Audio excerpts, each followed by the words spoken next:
Hello दोस्तों, फिर से एक बार स्वागत है आपका हॉरर स्टोरी में।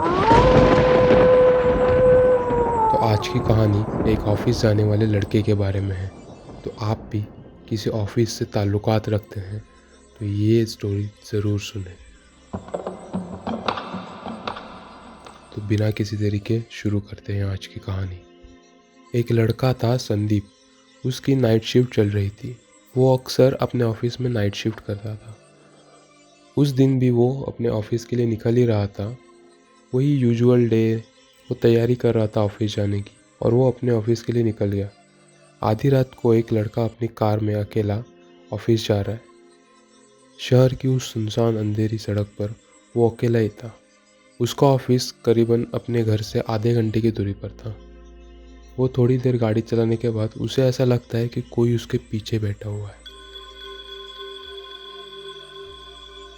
वो बार बार अपने गाड़ी के पीछे मुड़कर देखता है, पर उसकी कार की इंजन की आवाज़ से उसे कुछ सुनाई नहीं देता और कुछ दिखाई भी नहीं देता। वैसे कुछ और दूर चलने के बाद चारों ओर से एक बर्फीली हवा चलने लगती है। वो डर के मारे आवाज़ तक नहीं निकल पाता। वो गाड़ी की रफ्तार तेज़ करता है और उसकी गाड़ी मानो ऐसे आवाज़ करती है, घर घर, कि जैसे किसी आत्मा ने उसे जकड़ लिया हो। और जब वो अपने ऑफिस एरिया में पहुंचता है तो उसे धीरे धीरे एक अजीब सी बदबू महसूस होने लगती है, जैसे किसी लाश को बड़े दिनों से सड़ा कर रखा हो। तो वो अपनी गाड़ी वहीं पे पार्क करता है और वो अपने बिल्डिंग के फर्स्ट फ्लोर तक जाने लगता है, जहाँ पे वो बैठ के अपना काम करता है। जब वो अपने बिल्डिंग में दाखिल होता है तो वो इलाका एकदम सुनसान और डरावना महसूस होता है उसे। उसके रोंगटे खड़े हो जाते हैं, उसका दिल तेज़ी से धड़कने लगता है। धीरे धीरे वो बदल जाता है, उसकी आंखों का रंग बदल जाता है, उसकी हरकतों में भी थोड़ा बहुत चेंज आने लगता है। ऐसा लग रहा होता है कि वो किसी की तलाश में ऐसे भटक रहा है। वो अपने टेबल की ओर बढ़ने लगता है।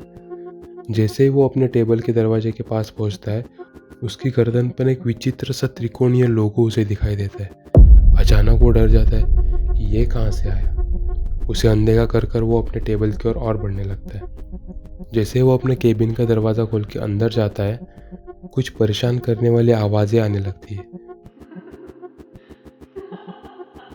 वो अपने चारों ओर देखता है, लेकिन उसे कोई भी नज़र नहीं आता। फिर उसकी आंखों में एक लाल लाल चमक दिखाई देती है और वो एक भूतिया हंसी हंसने लगता है। दिन ब दिन उस लड़के को अपनी टेबल पर बैठे हुए एक सच्ची आत्मा का एहसास होने लगता है। उसे सब महसूस होता था। वो आवाज़ें सुनता था, परछाई के रूप में डर महसूस करता था। तो ऐसे ही सब चलता रहा तो उसने अपने केबिन में बैठने से भी इनकार कर दिया। लेकिन एक दिन जब उसे कुछ अर्जेंट काम आ गया तो उसे उस केबिन में फिर से जाना पड़ा। वो न चाहते हुए भी उस टेबल की ओर बढ़ने लगा। उसका दिल जोरों से धड़कने लगा।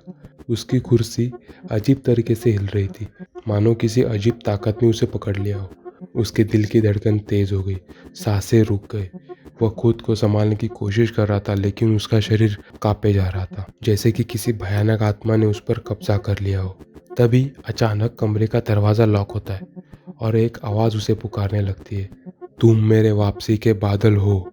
मैंने तुम्हें अपना होने का एहसास करा दिया है, अब तुम मेरी मदद करोगे।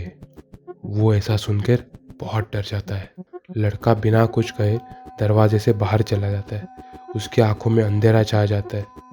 ऐसा लगता है कि मानो उसे कोई मिशन पे भेजा है, जहां उसे जिंदा रहने के लिए एक आत्मा का सामना करना होगा। वो उन दर्दनाक सच्चाइयों का सामना करने के लिए तैयार था, लेकिन जिनके बारे में कोई सोच भी नहीं सकता।